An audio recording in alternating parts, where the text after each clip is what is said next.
El colectivo ciclista, más concretamente quienes andamos sobre todo en carretera, solemos estar, por decirlo de algún modo, en el ojo del huracán.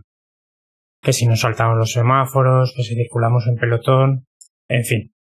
El chorreo de quejas sobre nuestra manera de actuar, tanto en ciudad como en carretera, es constante. Y casi siempre además con los mismos argumentos. Lo cierto es que, como cualquier persona, a veces cometemos infracciones, no hay que negarlo. Y también es cierto que somos las personas más vulnerables ante un accidente. Con todo esto queda claro sin duda que la educación vial es un imprescindible, que además, por desgracia y sin embargo, no abunda en nuestra sociedad.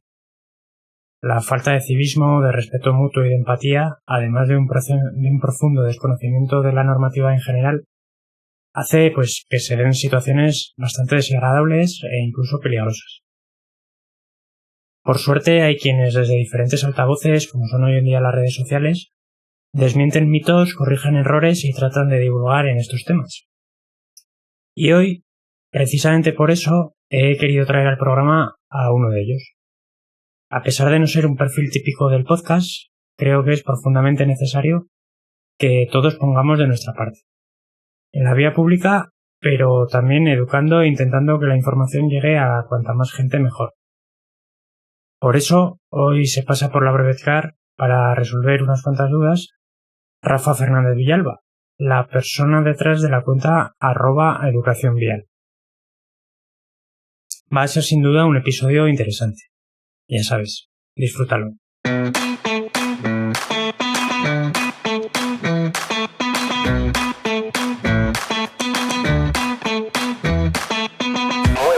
Soy Javier Ayúcar y esto es La BrevetCar, el podcast sobre ciclismo en español.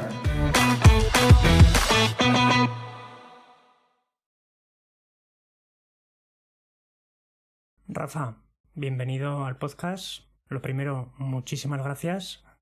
Como te decía antes de empezar a grabar, para mí es un placer y un honor que hayas aceptado.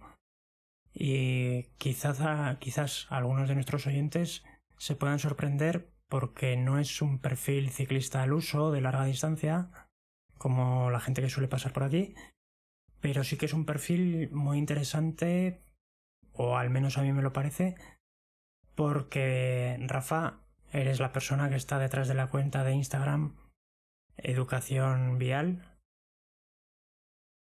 divulgador de todo lo que tiene que ver precisamente con este sector, con la educación vial, la seguridad vial, que la verdad que a mí me cuesta diferenciarlas, me cuesta separarlas, ¿no?, una de la otra, porque creo que son una consecuencia de la otra.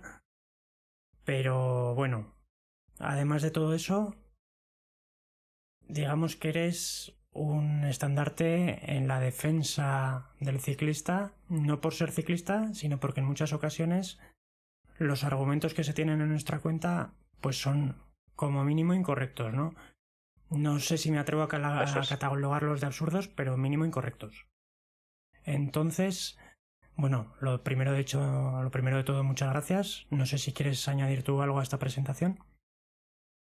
No, poca cosa más. Lo primero, agradecerte la invitación. Para mí es un placer estar y compartir la información con el resto de gente. Que todas estas informaciones que se dan, todos estos podcasts que se hacen, esos vídeos que intento que se vean lo más posible en los canales de las redes sociales, pues calen en la gente de alguna manera y que todos empecemos a ser un poquito más razonables con el tema de la circulación, no solamente como usuario de la bicicleta, sino como usuario como peatón, como usuario de la motocicleta, del camión, del coche, en fin, todo lo que sea educación vial, circulación y sobre todo entender que somos personas y no conductores, somos personas conductores, no somos ciclistas, no somos camioneros, no somos moteros. Tenemos que tener cada uno claro dentro de ese rol, ¿no?, de ciclista, que somos una pieza más en un engranaje de una carretera en la que tenemos la obligación de convivir. Uh-huh. Mira, me alegra oírte, porque es una cosa que he hablado varias veces con compañeros de distintos ámbitos, no solo ciclistas, que seguramente el que no respeta las señales o el código de circulación o lo que sea, no lo va a hacer ni encima de la bici, ni montado en el coche, ni seguramente ni siquiera como peatón, ¿no? Entonces, bueno, al final lo que falta yo creo que es civismo y sentido común muchas veces. Pero bueno, me alegra que hagas esa aclaración, que somos personas en distintas facetas en cada momento. Vale, mira, quería empezar, Rafa, precisamente por esto que he contado de educación vial, seguridad vial. ¿Cuál es la diferencia? ¿Cómo de unidas están? ¿Cómo las catalogas? Entiendo que la educación es, pues eso, educación, y la seguridad hacen mención a algo un poquito más allá. Pero cuéntame para ti cuál es la diferencia o cómo las ordenas. Vale, vale. A ver, es que esto es muy fácil de entender, pero es un poco complicado de conjuntar. Tenemos que distinguir entre tres ramas, ¿vale? La formación vial, que es aquello que nosotros recibimos cuando vamos a una autoescuela, nos están enseñando las normas y las señales y las formas de comportarse. Por otro lado está la educación vial. La educación vial va más enfocada a esos comportamientos y esas decisiones que debes de tomar. ¿En base a qué? Pues en base a la seguridad vial. Entonces, esa es la forma de encadenarlo. Yo tengo unos conocimientos y luego tengo que tener unas actitudes. Los conocimientos los recibo en la autoescuela, tengo unas actitudes que llevo a cabo cuando he recibido educación vial, y a continuación despliego todo eso cuando soy usuario y trato de cumplir con las normas y tomar las decisiones correctas en pro de la seguridad vial. Hay que recordar que la gente, cuando habla de la DGT, por ejemplo, que es algo muy socorrido, no sabe lo que es la DGT en realidad. Tenemos todos el papel de la DGT como ese lugar donde te ponen multas, ese director general que de vez en cuando habla en la televisión y ya tiene información todos los periódicos y todos los medios para un par de meses. Y es que la DGT es mucho más que eso. La DGT planea políticas de seguridad vial.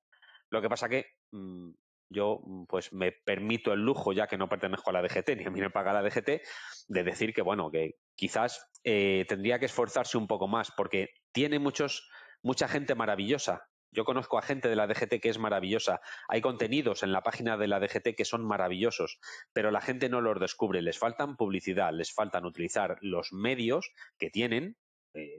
Tengamos en cuenta que la DGT pertenece al Ministerio del Interior, por lo tanto, pertenece al Gobierno de España, es algo estatal. Utilicemos esos minutos, ese tiempo que tenemos en televisión, que tienen los organismos oficiales, las administraciones, para hacer un poquito de educación vial en pro de la seguridad vial, que es lo que tiene que defender la Dirección General de Tráfico. Vale, vale.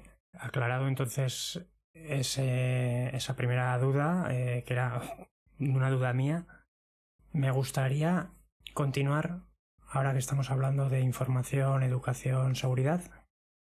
Dentro de la formación, digamos que está, o podríamos englobar todas las normativas que nos aplican, que nos afectan como usuarios de la vía, desde el Código General de Circulación, etcétera. Me gustaría hacer en este momento una diferenciación entre el ciclismo urbano y el ciclismo interurbano, no porque seamos diferentes practicantes, que yo ahí no quiero entrar, sino porque muchas veces las normas discriminan vía urbana de vía interurbana, entran en juego las ordenanzas municipales de cada municipio, valga la redundancia. Entonces, no sé, un pequeño resumen de cuáles son esas normas que nos afectan tanto en vías urbanas como interurbanas, creo que sería un punto de partida aclaratorio bastante interesante. Bueno, en un principio las normas deberían de ser las mismas en toda España. en cualquier sitio, me refiero, que no haya ordenanzas que sean distintas en Bilbao, que en Sevilla, que en Valencia, que en Alcaudete de la Jara. Eso es un problema.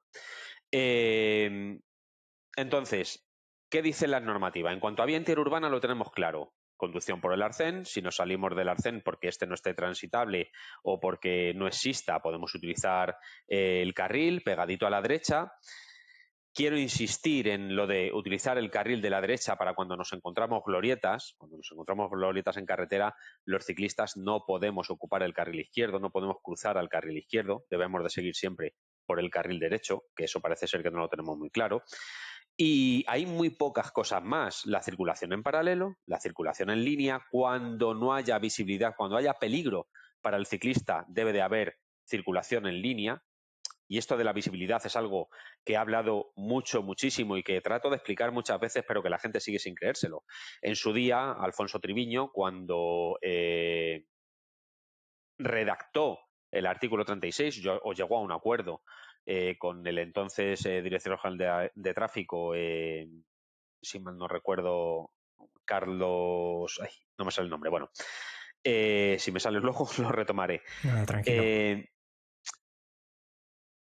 Se llegó a un acuerdo para modificar el artículo 36 y hablar de la visibilidad ciclista. La visibilidad ciclista no es otra que la visibilidad para con el ciclista. Quiere decirse que siempre que nos encontramos una curva o un cambio de rasante donde el ciclista, a la salida de esa curva o a la vuelta de ese cambio de rasante, el ciclista no pueda ser visto, el ciclista se debe de colocar en línea.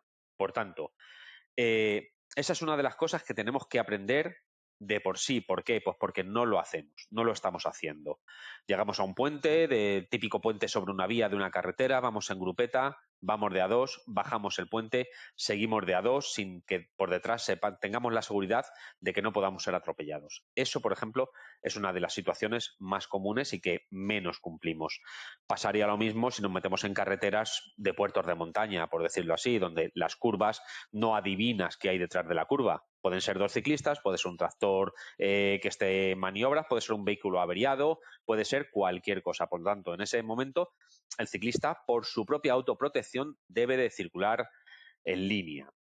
Ahora nos vamos al ámbito urbano. El ámbito urbano está cambiando. ¿Por qué? Pues porque la mayoría de las ordenanzas que hay a día de hoy quieren recoger que el vehículo bicicleta debe de tener las mismas zonas que debe de ocupar el lugar que ocupan los coches. Y el problema es que algunos ayuntamientos no quieren ceder terreno para quitárselo a los coches.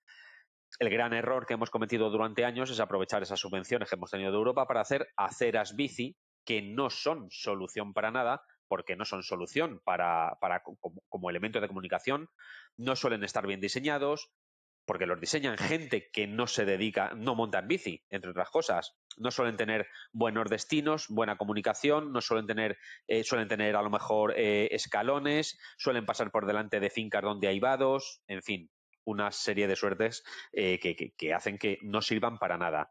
Y después, cuando se ha hecho algo bien, la mayoría de la gente, no hablo de ciclismo, hablo del conjunto de la sociedad, se ha quejado porque se le ha robado espacio al vehículo a motor, cosa que si saliésemos un poquito de España a sitios como Bélgica, Alemania, países nórdicos, nos daríamos cuenta de que es justo al contrario. O sea, allí no es que se le quite espacio, es que se le da prioridad a la bicicleta y eso es lo que no hemos acabado de entender aquí. La mayoría de las ordenanzas a día de hoy, lo único que piden, lo único que hay distinto es que se abandonan todas esa forma de hacer giros que incluiría el echarse a la derecha para girar a la izquierda, por ejemplo, en un cruce, y ocupemos el centro del carril. Si tenemos carril reservado, que lo usemos, y si no, usar el carril que más conviene a nuestro destino en el momento en el que tú quieres hacer un giro o quieres hacer cualquier tipo de maniobra, porque se está pensando en que la bicicleta debe de ser algo que sea predominante o que por lo menos tenga su hueco dentro de las ciudades. A día de hoy, sitios como Madrid o Barcelona han hecho un esfuerzo, en algunos sitios les ha salido mejor, en otros peor, en fin, por lo menos se ha dotado de bicicletas municipales, que eso anima a la gente a hacer un mayor uso y habitúa también a los conductores de motos y de vehículos a motor, digamos en su conjunto, a estar pendientes de la asistencia de ciclistas y, por lo tanto, a rebajar un poquito el nivel de la velocidad con el que se circula. Aún y así, insisto, en algunos sitios se ha logrado o en otros no.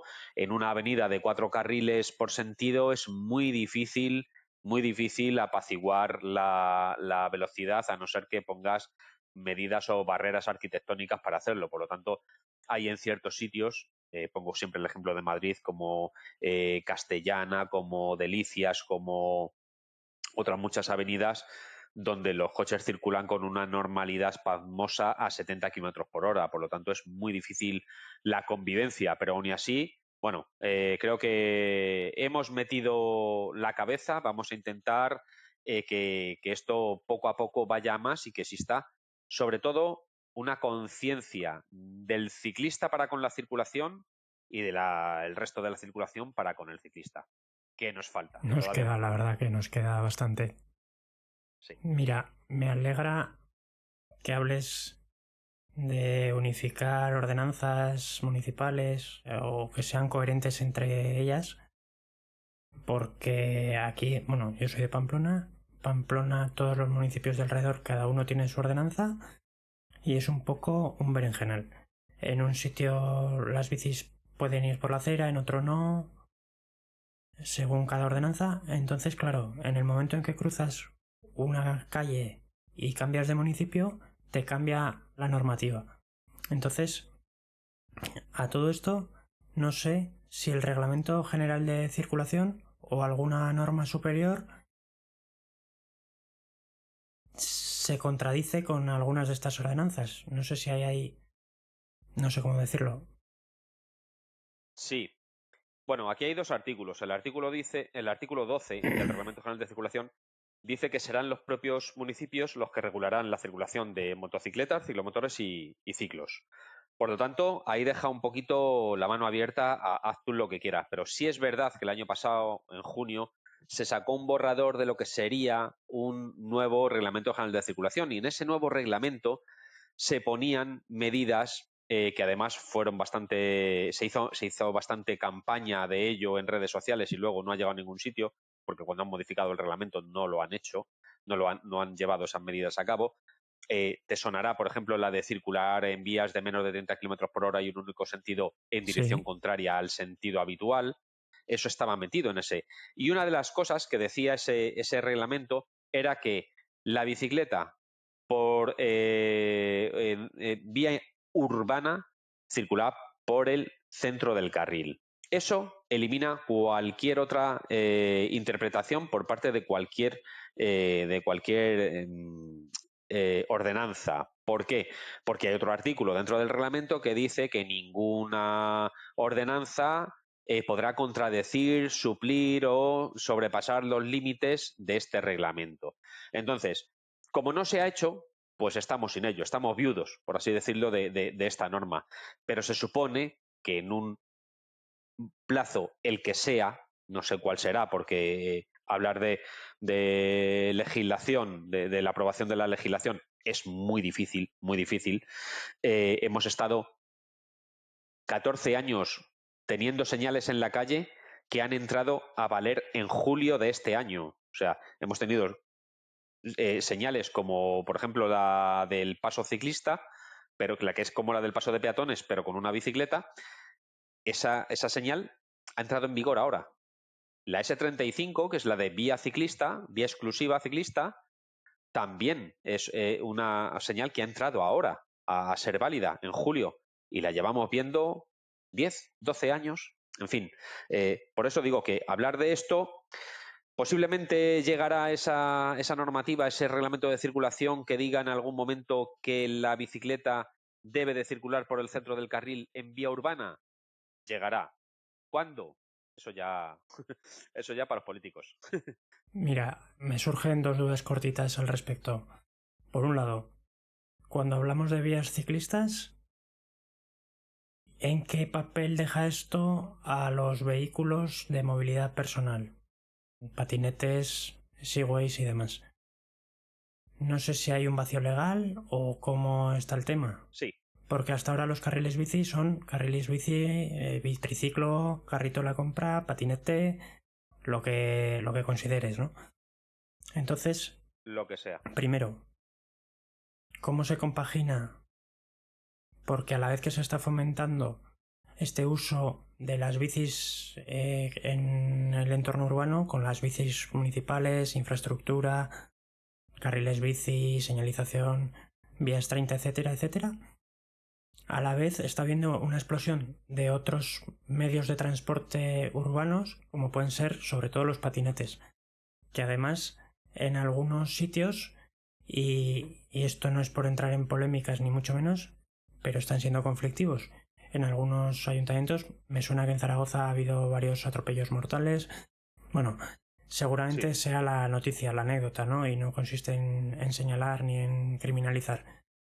Pero el caso es que empieza a haber, y como casi siempre, cada vez que hay algo nuevo, la legislación va a ir 1, 2 o 3 pasos por detrás. Entonces, ¿cómo queda esto? Y la segunda duda, y te dejo que la respondas seguidas, es: comentábamos las diferencias entre urbanas y no urbanas, pero el tema del casco. Porque sí que el casco en vías interurbanas, por lo menos en España, es obligatorio.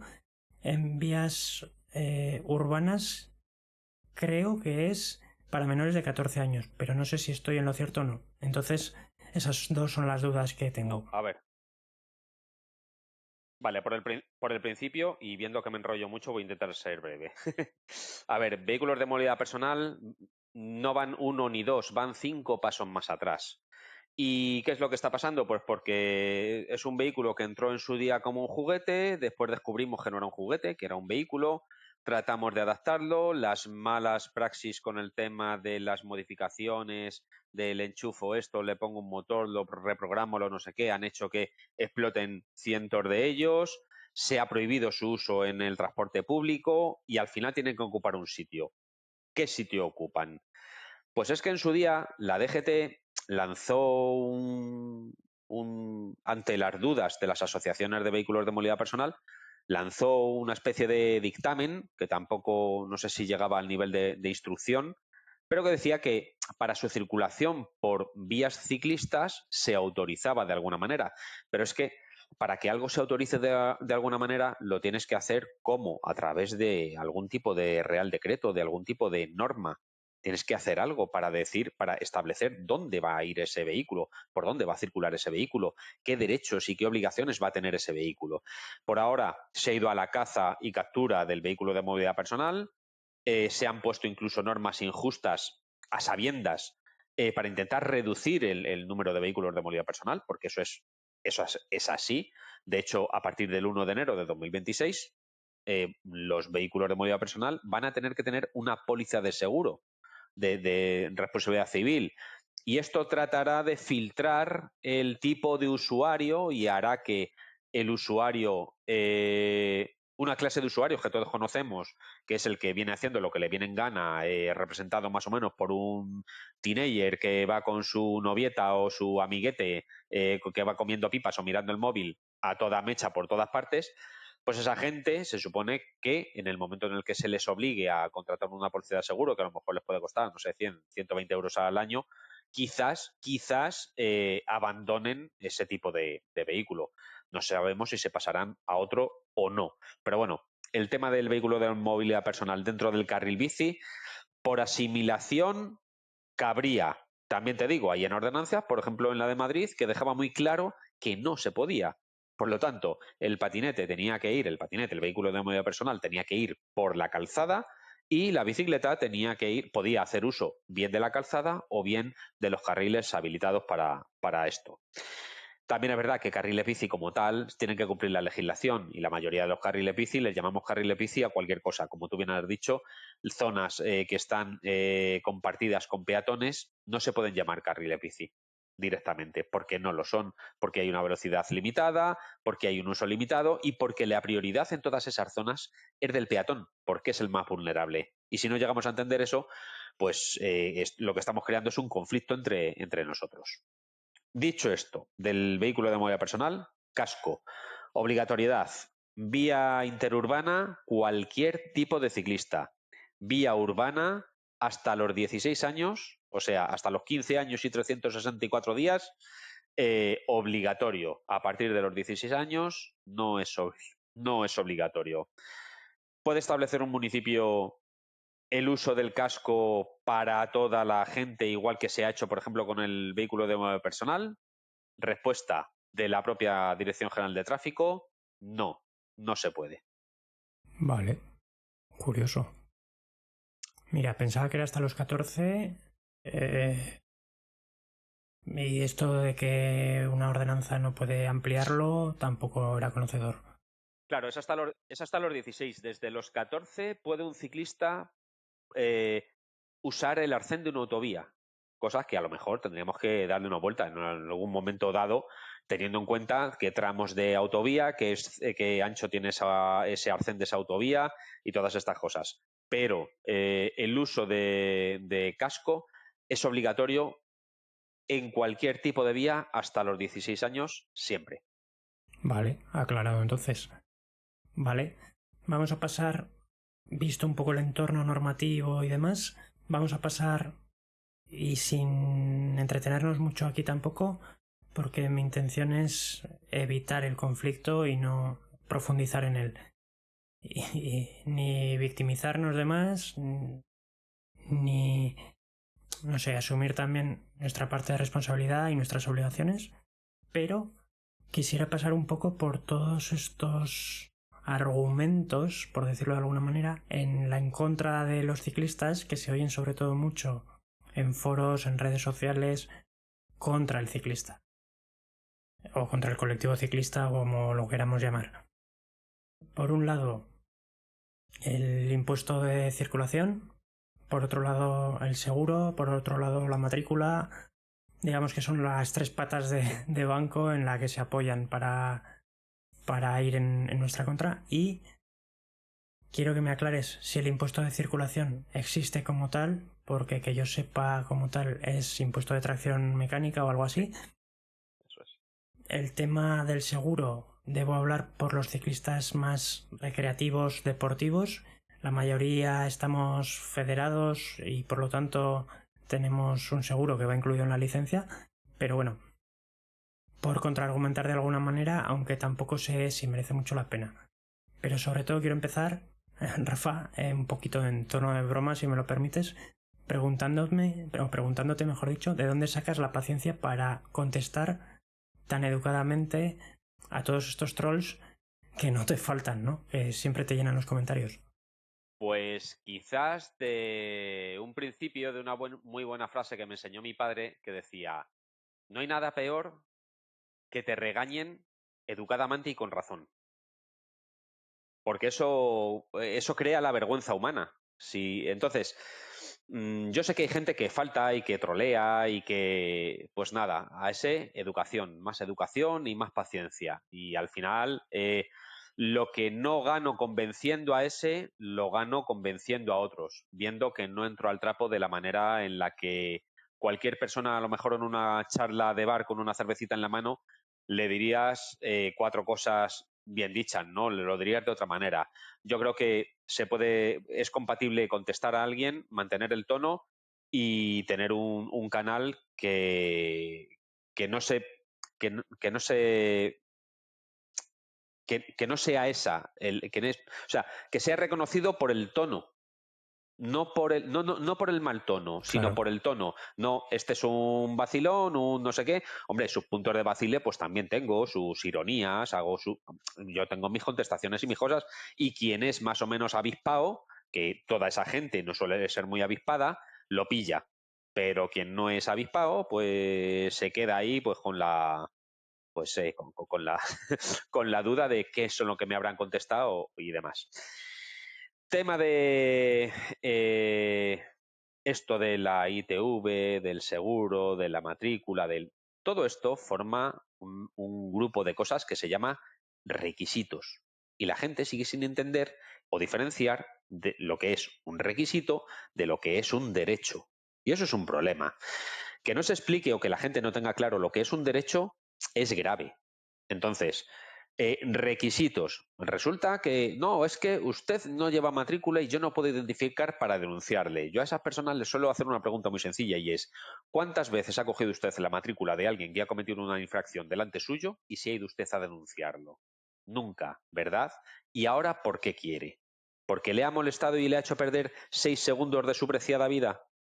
Es que es inexplicable. Matrícula, tenían que llevar matrícula porque, pero vamos a ver, ¿la matrícula evita que la gente se salte las normas? ¿Evita que la gente circule a más de 120 kilómetros por hora? Yo soy una persona que cuando circulo por autovía, voy de viaje, soy de los que respeta escrupulosamente las velocidades. A lo mejor soy capaz de ir a 110 cuando marca 100, pero sí soy de las que cuando marca 120, pues me pongo mi 120, mis GPS y veo y voy a 120. Me pasan en cualquier viaje 100 coches, 150 coches, toda esa gente está cometiendo una infracción, pero no lo vemos como una infracción. Una infracción además peligrosa. Coches que van muy cerca unos de otros y tampoco vemos que sea algo peligroso. Pero al ciclista, oye, ponle en la matrícula que es que hay que denunciarle porque hay un momento en el que iban de A3, no de A2, de A3. Es muy absurdo. Seguro, dejo para el final el impuesto de vehículos de tracción mecánica. Seguro. ¿Quién dice que no llevamos seguro? La mayoría de los ciclistas, sobre todo la gente que está federada, en una o en otra disciplina, tiene un seguro de responsabilidad civil. ¿Quién no puede responder a través de sus diferentes seguros de su casa, de su coche, que siempre que no sea una actividad remunerada o sea una competición, te lo va a cubrir?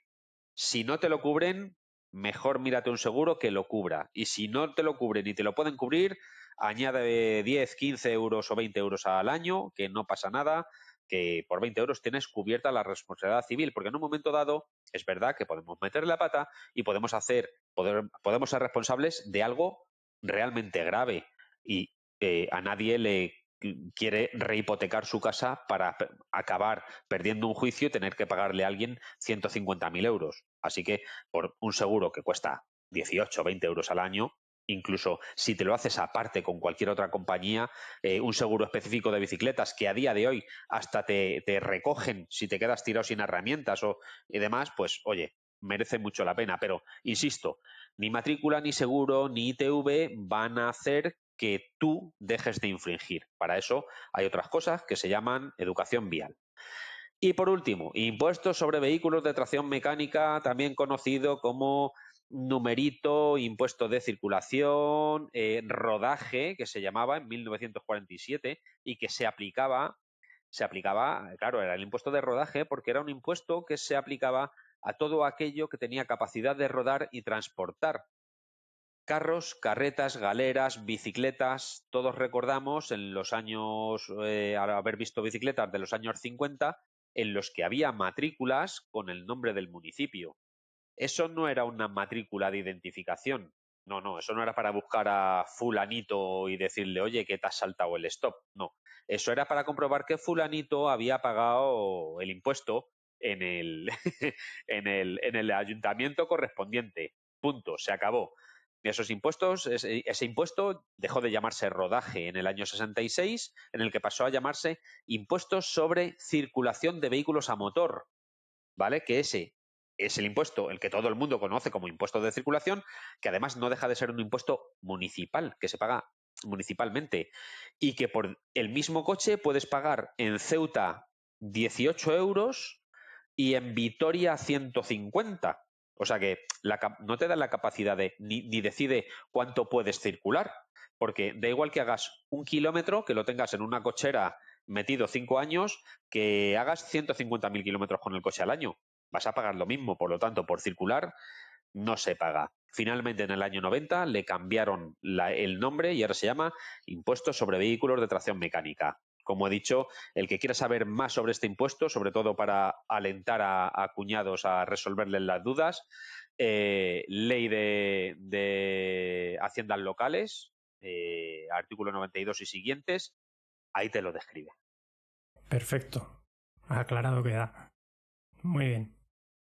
Estas dos cosas era un poco porque siempre estamos un poco con lo mismo. Es que pedís respeto y no respetáis. Cierto es, y con esto quiero pasar al siguiente apartado, que somos culpables muchas veces, o responsables, Sí, o como lo queramos decir, de imprudencias, negligencias, o lo que sea. Como decías tú, como se le quiera llamar. no siempre respetamos ni cuando hay que ir en fila de uno paralelo, grupos que van de tres en tres hablando muchas veces por descuido, o por lo menos las situaciones que yo he vivido han sido más por descuido que por mala fe, pero esto no quita, una cosa no quita la otra. El tema de los semáforos también recurrente. No he visto un ciclista que se pare. Desde aquí yo hago un llamamiento a todos los ciclistas, que van a ser la mayoría de los que nos oigan, a que respetemos también las normas. Los semáforos sobre todo, principalmente por seguridad para nosotros y segundo por no dar que hablar, por no dar argumentos. Pero, ¿cuáles tú crees que son los puntos donde más fallamos, además de lo que comentabas tú? Del ciclismo, de la circulación en paralelo, cambios de rasante, visibilidad. ¿Consideras que hay Pues una cosa, alguna otra batalla en la que debamos centrarnos? sí, el respeto entre nosotros mismos. Y lo aclaro. Yo soy una persona que circula pues a velocidades bajas, bajas para lo que es alguien que hace entrenamientos, por así decirlo. Yo puedo sacar en cualquier ruta 80, 90 kilómetros, pues una media de entre 25 y 28 kilómetros por hora. O sea, lo que viene siendo circular por una carretera en llano 30, 32 kilómetros por hora. Hay gente que se dedica a entrenar en la carretera, que yo lo entiendo. Pues mientras tú estés cumpliendo con la legislación, mientras tú estés, no infrinjas ninguna norma, tú puedes darle a la bicicleta lo duro que tú quieras. Pero lo que no se puede hacer es no respetarnos entre nosotros mismos. Te digo el ejemplo. Yo mismo, que voy tranquilamente por mi arcén, 30, 32, 35 kilómetros por hora, y de repente viene la grupetilla o los que están ahora ya en épocas de tengo ya mismo la competición, voy haciendo series y te pasan a un palmo, sin avisarte, sin tocar timbre, porque el 90% no llevan timbre, y tú no te das cuenta, no eres consciente de que estás adelantando a alguien que en ese momento, y tal como están los arcenes, puede pillar una piedra, un animal o cualquier cosa, y vamos a acabar los dos en el suelo, con las clavículas rotas o con una pierna o atropellados por un coche, porque tú no has sido capaz siquiera de avisar al ciclista que va adelante, avisarle de que le vas a adelantar. Yo llevo radar. En este caso yo llevo el radar de Garmin y sé lo que viene por detrás. Normalmente lo detecto. Pero si un día me quedo sin batería, si no puede ser que no seamos tan tontos, por así decirlo, de no respetarnos entre nosotros. No cuesta tanto decir voy por tu izquierda. No sé si tú has competido, imagino a lo mejor en alguna carrera de mountain bike o todos creo que hemos pasado por ahí. Y por tu izquierda, por tu derecha, déjame hueco, lo que sea. Pues esto igual, oye, que voy por tu izquierda. Yo en este caso llevo mi timbre, agarradito a la potencia, ping, ping, va por la izquierda. Y adelanto a quien sea. Y esa persona está advertida. Buenos días y acabóse. Pero lo que no puede ser es eso, que estemos no respetándonos entre nosotros mismos y encima tengamos el cuajo de pedir que los demás tengan que respetarnos. Eso a mí me parece una falta de educación ya no a los demás, sino a uno mismo. Me parece súper importante esta reflexión que acabas de hacer, porque es verdad que, no sé, yo llevo andando en bici desde los 12 años que empecé en infantiles, en carretera la mayor parte del tiempo, y creo que esos valores de respeto entre nosotros mismos y de educación no vial, sino en general, de saludar, si ves a alguien parado en la cuneta, preguntarás si tiene todo, si está todo bien.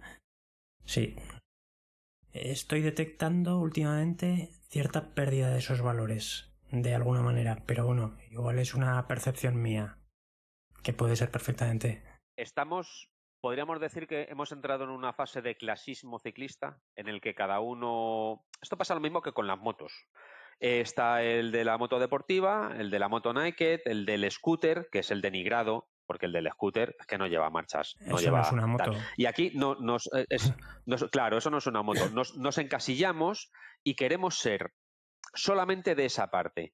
Y pensamos que los demás no. Pues en esto está pasando un poquito lo mismo. Está este nuevo ciclismo social, ¿no? En el que todos van vestidos de la misma manera, comen tostada con aguacate y chía y quedan a las 8:30 en los clubes sociales y no se hablan con nadie más que entre ellos. Y Pagan 3 € por el funcionan de... café y andan en gravel Eso, seguramente. café de caca de mono, bueno, que yo también tengo gravel. Yo también. Todas. Entonces, hemos llegado a un punto en el que parece ser que el ciclista de toda la vida, el recreativo, el cicloturista, el que sale a echar la mañana para despejar su cabeza, para tener su corazón sano, para mantenerse en forma, ese somos como la basurilla. Y después está toda esta gente que antes no sé si es que jugaba al golf, a las canicas o a qué, pero ahora les han dado por la bicicleta y nos hemos dividido entre los de las gravel, los de las superbicicletas, los de las tal y ya los del triatlón, y ya llega un momento en que dices tú, pero vamos a ver que aquí todos tenemos el mismo interés y es circular por la carretera y que nos respeten. Vamos a respetarnos entre nosotros y vamos a hacer las cosas bien, vamos a llevarnos bien entre todos porque salimos ganando todos, pero hemos entrado en esa especie de clasismo que a mí de verdad es que me chirría un poco porque incluso veo que hay gente que se aparta para tomar un café o elige sitios distintos o no acabo de entender esta nueva moda clasista del ciclismo. Sí, bueno, yo creo que es generalizado y también está llegando al ciclismo, ¿no? Seguramente. Y de hecho, una de las razones por las que yo empecé en esto de los brevets y la larga distancia es porque vuelve un poco a ese ciclismo más recreativo, más ocioso, menos competitivo, sin prisa, por decir de alguna manera, Sí. en el que, bueno, compartes consejos, hablas con otros, aprendes de la gente que lleva más tiempo, intentas transmitir tú lo mismo que vas aprendiendo, que de ahí nace, por ejemplo, la iniciativa de este podcast. Entonces, bueno, lejos de dividir en subnichos, ya que somos minoría, por decirlo de alguna manera, pues hacer un poco de masa crítica de alguna manera. Has comentado 2 accesorios y con esto voy a enlazar con la siguiente fase, que es los complementos, los gadgets o accesorios que consideras. Vamos a clasificar entre obligatorios y necesarios, recomendables y superfluos o de postureo. Has comentado la luz radar, la Variant de Garmin, aunque hay otras marcas. Has mencionado también el timbre. El timbre creo que es obligatorio en cualquier vía también. No sé si estoy equivocado o en lo cierto. Aunque como bien has dicho, el 95%, y me estoy quedando corto seguramente, ni lo lleva ni sabe que es obligatorio. Entonces, bueno, dentro de los obligatorios, ¿cuáles son los accesorios que son obligatorios sí o sí en cualquier circunstancia o de noche concretamente? Una bicicleta legalmente tiene que tener 3 cosas. Tiene que tener un timbre, tiene que tener frenos separados de la rueda delantera y de la trasera, independientes, y debe tener luces para circular de noche. Entonces, debe de tener un timbre que no puede ser sustituido por cualquier otro tipo de bocina o sistema electrónico. Esto se ha quedado anticuado, desde mi punto de vista, porque empecemos. El origen de esta norma es de 1934. Casi nada. O sea, vamos como 91 años llevamos de norma. Que no está mal, porque llevar un timbre no sobra. Llevar un timbre para avisar al resto de usuarios y más, que cada día somos más, pues oye, y hay zonas en las que compartimos con peatones o compartimos con patinadores, con usuarios de vehículos de movilidad personal, pues no está de más, desde mi punto de vista. De ahí a que ciertos fuerzas y cuerpos de seguridad vayan buscando a quien no tiene timbre para ponerle una denuncia, pues me parece bastante retorcido. Tema de luces. Las luces son obligatorias por la noche. Ahora, mi punto de vista, mi percepción, y esto lo he hablado además con varias personas que tienen voz en la mesa de la bicicleta, yo las pondría como obligatorias de día, no lo sé.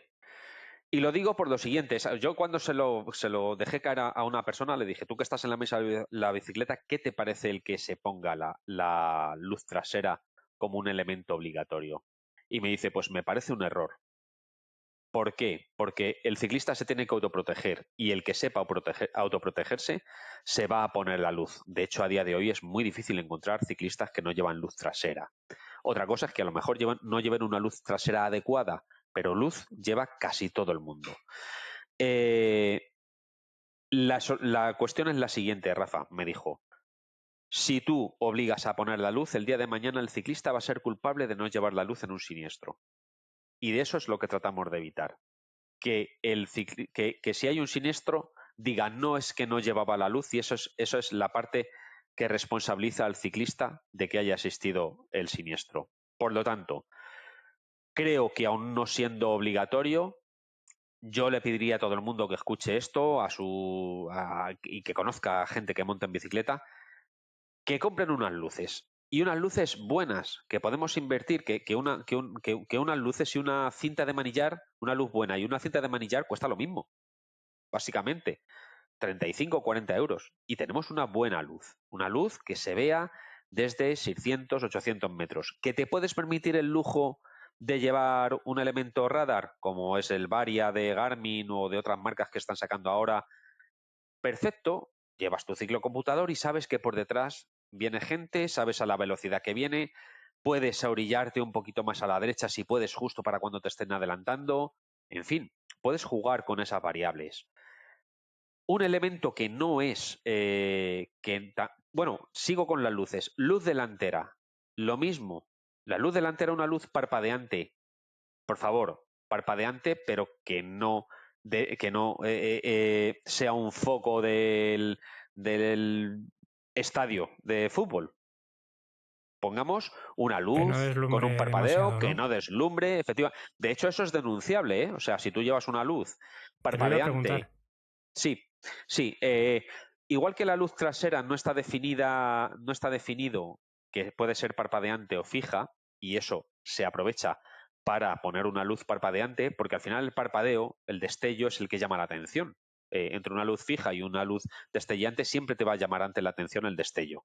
Entonces, en la luz delantera pasa lo mismo, pero por favor, no puedes deslumbrar al resto de usuarios, ni a los propios ciclistas, que yo hay gente que le compra en AliExpress lo que sea, pone su foco ahí del tamaño de un bocadillo, con una pila que le dura 300 días y que te va dejando ciego. Entonces, eso sí es denunciable. Si tú deslumbras a otros usuarios, sí te pueden parar y te pueden poner una denuncia por deslumbrar. Por lo tanto, seamos razonables, busquemos una luz de entre 100 y 150 lúmenes delantera, que hay de las buenas, 35, 40, 45 euros como mucho, que te dura perfectamente 6 horas, la ponemos no mirando al suelo, sino de frente, porque es un destello, pero que es suficiente como para que nos vean los demás. No es una cuestión de ver, es una cuestión de que nos vean. Así que vamos a aplicarlo. Y por último, lo que a mí me parece que no está legislado, que en un momento dado a lo mejor podría haber estado legislado, pero que es muy útil, es un espejo retrovisor. O sea, algo tan sencillo y tan absurdo como un espejo retrovisor que además, si mal no recuerdo, el último que compré me costaron el pack de 12 euros. Lo ponemos al final del tubo del manillar y tenemos una visión periférica de la parte trasera. Muchas veces cuando el radar me avisa de que viene un vehículo y tarda mucho, miro por el retrovisor, hay un camión o es un tractor o es un lo que sea, y tengo la oportunidad de decidir dónde me meto para que me adelanten mejor. Entonces, yo creo que ese no siendo obligatorio, creo que cualquiera que quiera cuidar un poquito de su seguridad debería de ponerse un espejo. Vale. Mira, me has aclarado dos dudas de la luz delantera, sus parpadeos, y la de la luz trasera, porque sé que en su día hubo polémica, que hubo denuncias de cuerpos y fuerzas de seguridad por llevar en parpadeo. Se recurrieron, bueno, hubo cierta polémica con esto. Entonces, de noche sigue siendo optativo el que sea fijo o parpadeante. La trasera, quiero decir. No. Claro, el problema que vieron en su día era que cuando empezaron a denunciar con esto, se acudieron al Reglamento General de Vehículos. Y en el Reglamento General de Vehículos se describe qué luces y accesorios debe de llevar cada vehículo dependiendo de su tipología.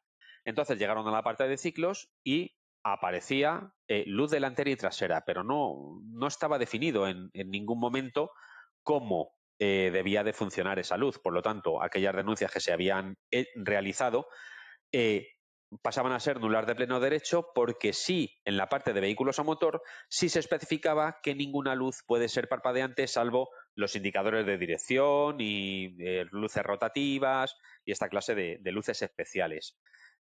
¿Qué pasa? Pues que ahora llegamos a la noche. ¿Podemos llevar una luz parpadeante de noche? La respuesta es sí.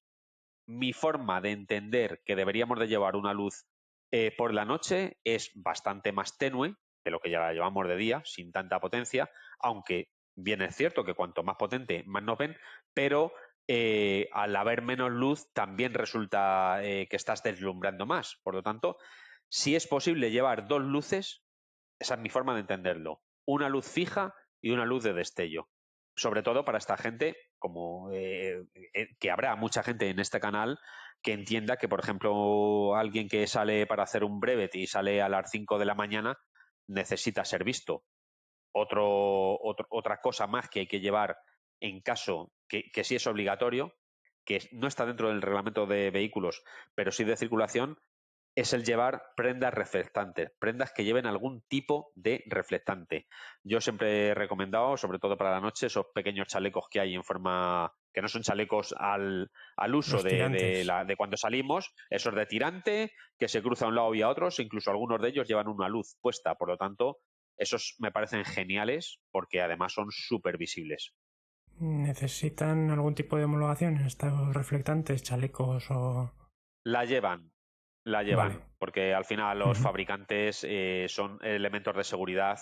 Nadie, aunque no fuese una, o sea, nadie te va a requerir la homologación para decir, te pueden decir, como dice, por ejemplo, la legislación en el tema de los cascos, el casco debidamente homologado y certificado y tal igual. Y al final es muy raro que alguien vaya a ver la certificación o la homologación del casco.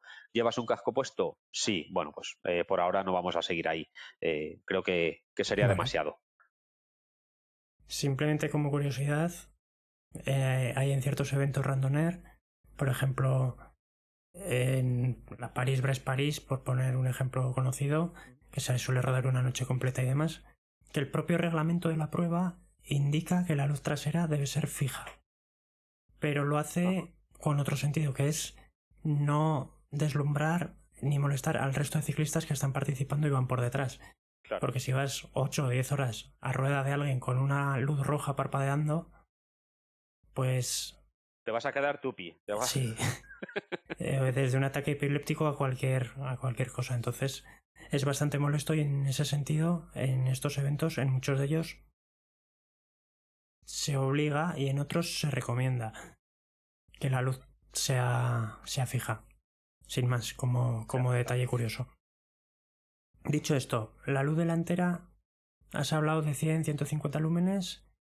Entiendo que para el diurno, para el parpadeante, sí, lo que viene siendo linterna o el foco para ver por la noche, ¿también te pueden denunciar porque sea demasiado potente? ¿Hay algún tipo de normativa específica? Si lo sabes. Misma. Si tú la llevas posicionada de tal manera que deslumbras a otro usuario, sí. Si no, no. Si tú vas enfocando, O sea, tienes que enfocar, no que es al depende suelo, tanto de la intensidad, sino de cómo lo lleves. Vale, vale. Aclarado entonces. Otro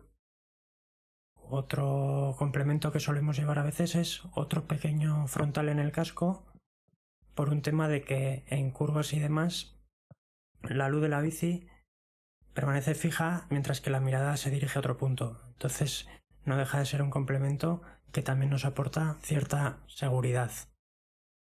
En cuanto al timbre, me has dejado un poco sorprendido porque yo pensaba que con timbre se refería a cualquier tipo de alarma sonora, por decirlo de alguna manera. Yo llevo uno electrónico, creo que es de Amazon o de AliExpress o así.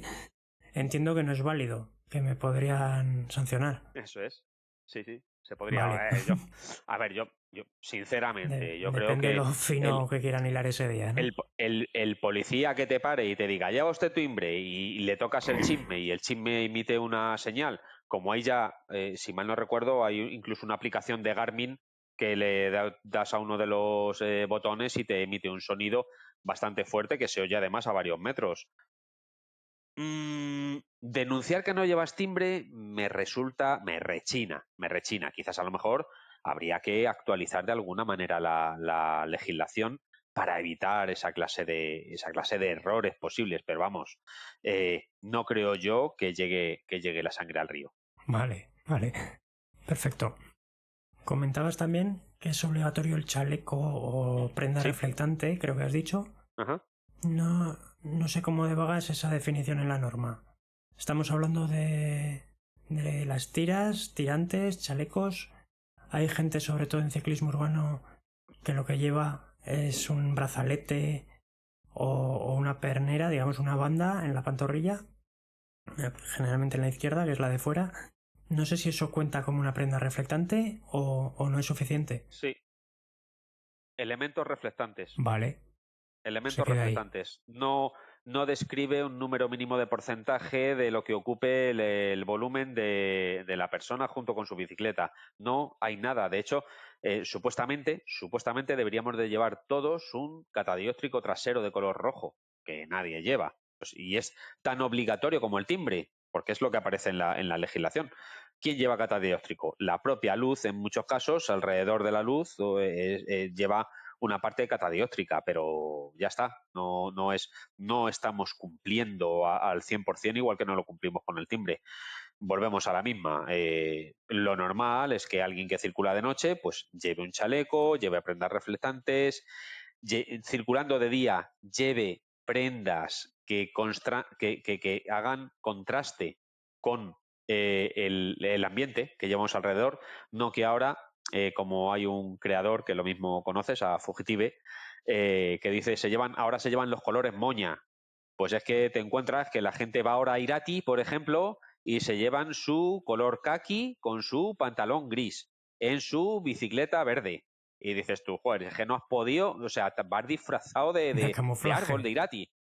O sea, es como el chiste aquel, ¿no? Dice, sé que tengo 20 trajes de camuflaje, pero llevo 20 años buscándolo, porque sé que los compré, pero no sé, pues no los veo. Pues esto es más o menos lo mismo, nos hemos vuelto locos. Este verano he empezado a ver mucha gente vestida de blanco y me he llevado una grata sorpresa, porque lo de ir vestido de negro, y con esto tengo que darle la razón a Alix, y mira que me cuesta, lleva, Somos dos ahora que no nos oye. ahora que no nos oye él, que es también inventor de los brevets, seguramente, cuando se fue a Cantabria con su hermano. En fin. Sí, yo también lo he visto y lo he oído. Entonces, en este tema, pues es como es. Tampoco vamos a descubrir mucho más. De acuerdo, vale. Por último, enlazándolo un poco con el tema de la noche, al margen de todo Sí, lo que es la circulación, convivencia entre distintos tipos de vehículo, porque ha quedado claro que somos un vehículo más, no un peatón, importante. Mm, al margen de esto, enlazándolo con lo de la noche, hay un tema de autoprotección, como bien has dicho tú antes con el tema de la obligatoriedad de la luz, que es, sobre todo en la España más vaciada, el tema de la fauna. De noche muchas veces invaden las calzadas, las carreteras. Yo no sé si eres conocedor de algún elemento que pueda sernos de utilidad o de protección al margen de Sí que hay una especie de silbatos que con la velocidad emiten algún tipo de silbido, de ultrasonido, que no sé hasta qué punto son efectivos o no, pero no sé si en ese sentido hay. ¿O conoces tú por curiosidad, sin más? Yo sinceramente creo que no hay nada. Es más, los animales es que no les... El tema de lo de las carreteras y demás, ellos tienen sus zonas de paso y sus horarios establecidos. Si se da el día y la hora, te va a dar igual. Aquí ha habido accidentes en la sierra madrileña con el paso de corzos, con el paso de zorros, con el paso de... Y es inevitable. Y el animal... Y vas con una bicicleta que lleva un cassette que suena muchísimo, que lleva su carraca y eso el animal lo tiene que estar escuchando, pero los animales son animales de costumbres que no van a cambiar su comportamiento si existe algún tipo de silbato, alarma, yo que sé, como lo de los enchufes que ahuyentan a los mosquitos, ¿no? Pues algún tipo de ultrasonido o algo de eso, no, desde luego no lo conozco. Era simple curiosidad que me ha venido ahora a la cabeza.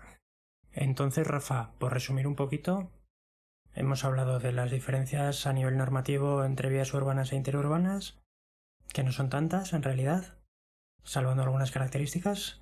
En vía urbana, como norma general, por el centro del carril, eh, respetando los límites de velocidad, eso en Eso es. cualquier vía. Incluso en columnas de A2, Vale, incluso pueden circular, vale, mira, dos eso no sabía. bicicletas pueden circular por el mismo carril, no hay ningún problema. Yendo en paralelo por el mismo carril, por el centro de la calzada, no hay ningún problema. Vale.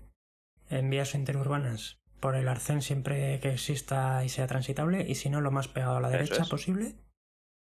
Me queda una duda al respecto. ¿En los descensos también? ¿En los puertos de montaña? No. Vale, Dice, es que esto es, sí, es una excepción, pero que también está mal desarrollada, que tendría que ampliarse.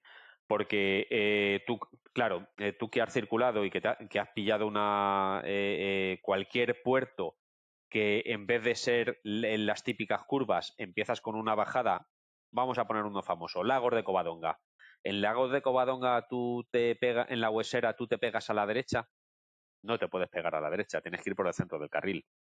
Tienes que ir por el centro del carril, que es donde tienes visibilidad, donde tienes... en cambio, la ley dice, la legislación nos dice, si, en zonas de bajada, especialmente en zonas de bajadas con curvas por motivos de seguridad. A lo mejor habría que quitar todo y dejar por motivos de seguridad, porque en el momento en el que tú superas los 40 kilómetros por hora, 45 kilómetros por hora, que ya sería la velocidad mínima a la que debe de circular un vehículo, tú puedes ocupar el centro de la calzada. Por lo tanto, vamos a ser, si ya no somos comprensivos en cuanto al tema de la legislación ajustada, vamos a ser comprensivos cuando circulamos, porque hay muchísimos vídeos en Internet, en las redes sociales, diciendo, ya, pero es que dice, ese ciclista va bajando, sí, va a 60 kilómetros por hora, sí, pero es que la legislación dice que tiene que ir pegado a la derecha. Sí, pero es que hay motivos de seguridad suficientes como para que ocupen el centro del carril. Ya, pero es que la ley dice que a la derecha y así te puedes tirar pues todo el tiempo que tú quieras, ¿no? Eso se convierte en un bucle sí. infinito, como un agujero negro, te absorbe y te quedas ahí. Pues esto es igual. A lo mejor habría que cambiar algo en la legislación y decir, siempre que por motivos de seguridad se justifique la circulación en bajadas de los ciclistas, ocuparán el centro de la calzada, del carril o la parte que les sea necesaria. Punto. Quitas lo de especialmente en bajadas con curvas o no sé cómo lo dice ahora mismo, aunque tengo delante la legislación, pero vamos, que sí, que la gente tiene que entender que en una bicicleta que llevas una cubierta de 30 milímetros, que vas a 60 kilómetros por hora, que quieras que no, te la vas jugando porque cualquier imprevisto puedes acabar en el suelo, debemos de ser un poquito más comprensivos y de entender eso, no que tenemos el típico vídeo del señor que va conduciendo además con el móvil en la mano detrás diciendo es que este ciclista no va por donde debe. Oye, pues si tú llevas un teléfono en la mano que vas grabando, o sea, llevas una denuncia de 200 euros y 6 puntos, ¿qué me estás contando? Y encima Así lo que publicas. y encima lo publicas y te sientes orgulloso. Y es como, ya ha llegado el momento en el que yo he dicho que la mayoría de los vídeos de Internet son autoinculpatorios. La mayoría de vídeos que se graban y se publican acusando a otro, en realidad te estás acusando a ti mismo de hacer otra cosa. Y hay miles de ejemplos, pero bueno, al final nosotros siempre somos el muñeco de trapo al que zumbar y la leña al mono que es de goma, porque total, el ciclista ya tenemos un mantra sobre él, que es el de que se saltan los semáforos, el de que hace lo que quiere, el de que va hablando con otro, como si tú cuando vas en el coche hablando con otro no fueses distraído, pues lo mismo. Ya, Pero bueno, son redes sociales, no podemos sí, no está podemos claro. pedir mucho más. Bueno, entonces aclarado lo de las bajadas, me queda una última duda que tenía apuntada y no la he leído. Las cámaras tipo GoPro deportivas, que hay veces que hay ciclistas que las están incorporando delante o detrás, ¿llegan a servir en caso de adelantamiento temerario como prueba en la denuncia? ¿O las están tirando para atrás? Vale. Como asunto administrativo, lo normal es que no proliferen. ¿Por qué? Porque no hay un resultado. Y no hay una forma exacta de medir la distancia o de ver, porque por mucho que quieras valorar la situación, hay cosas que se te van a escapar. Por lo tanto, lo que está haciendo la administración, yo entiendo que está haciendo la administración, es como de administrativamente, o sea, como multa, no te las cogen. Ahora, si existe un riesgo real en el que ha podido pasar algo muy grave. Pongo, por ejemplo, hace un par de años en Alicante hubo una muy famosa de un Porsche Cayenne adelantando a la gente del Burgos BH, que encima le sacó la mano y le hizo una pajarita a los profesionales.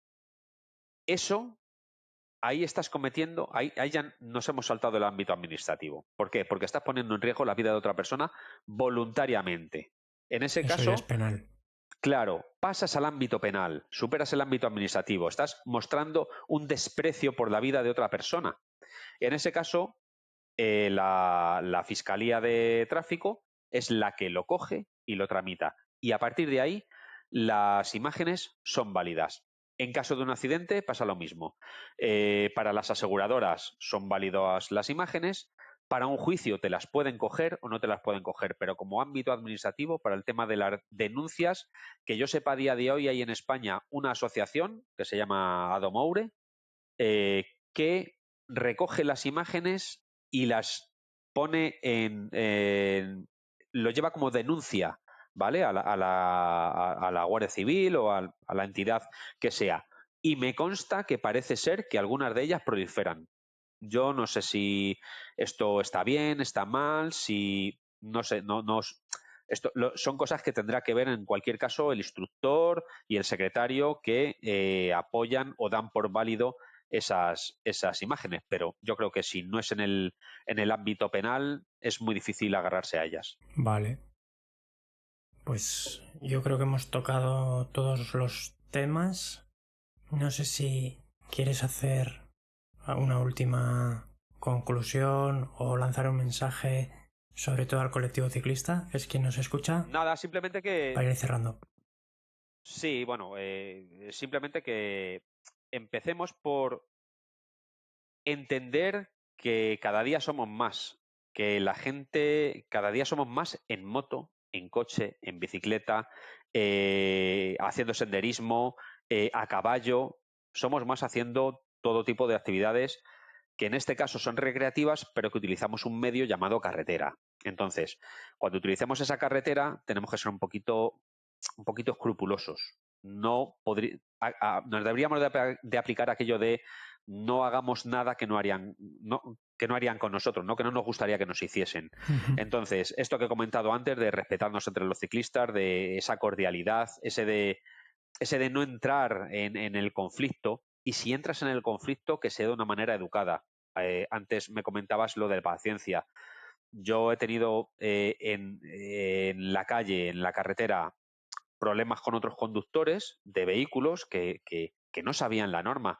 Y en vez de liarme a dar golpes o a insultar a esa persona, me he parado con él y le he explicado qué cree usted que es lo que ha pasado.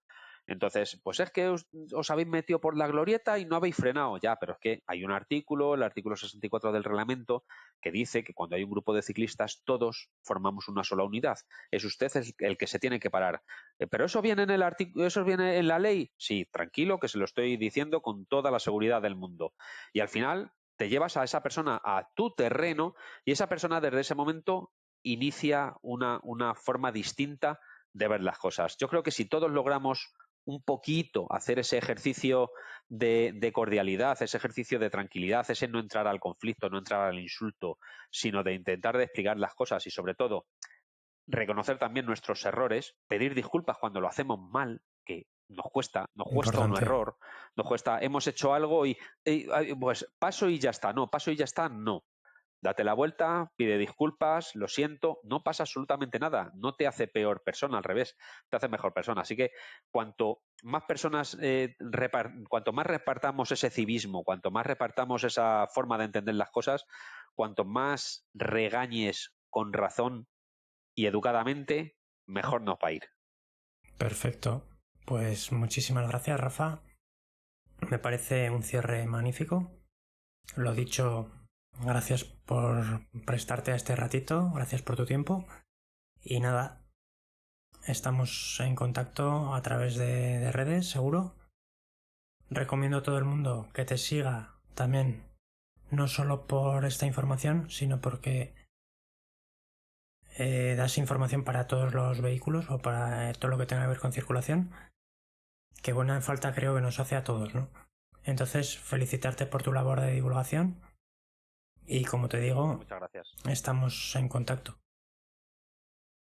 Perfecto. Por cierto, un Dime. brevet no, pero algo parecido sí voy a hacer.